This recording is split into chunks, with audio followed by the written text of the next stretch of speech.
Ini adalah Pesta Rap 1.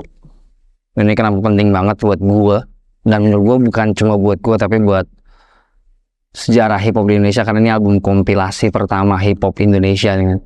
Ini kayak apa ya, kayak jadi kayak referensi banyak orang, jadi kayak pintu pembuka buat banyak orang, jadi kayak sumbu mimpinya orang-orang gitu. Akhirnya selain Iwake ada banyak rapper Indonesia yang keren, dan jadi kayak ngebuka kesempatan banyak banget gitu. Gua waktu pertama kali denger ini, gue dapatnya itu di Senayan kalau nggak salah, lagi lari ada yang jual kaset bajakan, waktu itu kaset bajakan. Jadi gue pertama kali di Pesta Rap itu pasarnya palsu, tapi dari situ gue tahu bahwa Indonesia ternyata punya rapper yang keren-keren. Sampai akhirnya gue ternyata tahu bahwa mereka sudah sampai 3 volume. Jadi ini buat gue sih bersejarah banget sih, kayak kalau lu memang ada di scene ini gitu, lu suka sama hip hop se-Indonesia, lu harus tahu bahwa Indonesia punya album hip hop kompilasi pertama, yaitu Pesta Rap, man. Ini penting banget kalau buat gue. Penting, segitu pentingnya kalau buat gue. Beli di mana itu? Apa? Itu belinya di mana? Ini yang menarik, ini adalah album hip hop kompilasi Indonesia, tapi gue dapetnya di Amsterdam. Bayangin teman-teman. Jadi pengarsipan kita segitu kurangnya sampai gue harus dapet di negara orang. Dan begitu gue masuk, dipajang di rak paling atas. Gue punya juga yang dapat dari Indonesia, gue punya 1. Jadi gue udah punya 2. Begitu gue masuk, ada di rak paling atas. Dan gue tanya ke orang, itu Pesta Rap, ya man, the first hip hop Indonesia compilation. Wow, ini orang tahu ternyata ya. Jadi begitu gue lihat, ya udah gue ambil aja. Gue kayak barang sini dibawa ke sono, gue beli lagi, gue bawa ke sini. Ya, tapi karena menurut gue ini yang bikin value-nya jadi lebih bagus sih.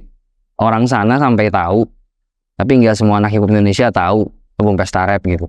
Ya mungkin buat beberapa orang perihal selera lah ya, terlalu old school, terlalu apa.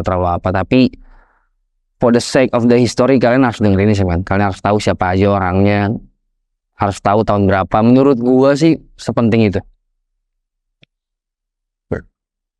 Lanjut. Yang kedua, ini juga album yang ngenalin gue sama hip hop. Ini gue pertama kali dapet dulu tuh kalau nggak salah, entah di Kemang atau di Blok M tuh suka ada yang jual kaset bajakan, Iska Bibel atau apa. Dan gue juga sering beli kaset-kaset di jembatan Blok M. Gue beli kaset ini pure karena covernya menurut gue lucu, anak kecil lagi main dampu, terus suruh perek kebalik, kayak apaan sih nih. Gue beli, gue tanpa tahu musiknya apaan. Tapi begitu gue beli album ini, gue jadi kayak semenjak hari itu gue beli, gue dengerin, gue langsung suka banget sama band yang namanya Korn ini. Ini album ketiga sebenarnya. Jadi gue begitu denger album ini, baru gue cari album yang lain. Tapi di album ini ada satu track yang menurut gue istimewa banget. Namanya Children of the Corn. Ini featuring sama Ice Cube. Jadi sebelumnya gue udah dengerin rap, gue udah dengerin hip hop, tapi numpang lewat. Tapi begitu gue dengerin Children of the Corn di album ini, ada Ice Cube di situ, gue baru tahu ternyata rap itu ekspansinya bisa ke musik apa aja. Di titik itu gue jatuh cinta sama Ice Cube. Di titik itu gue mulai belajar nge-rap.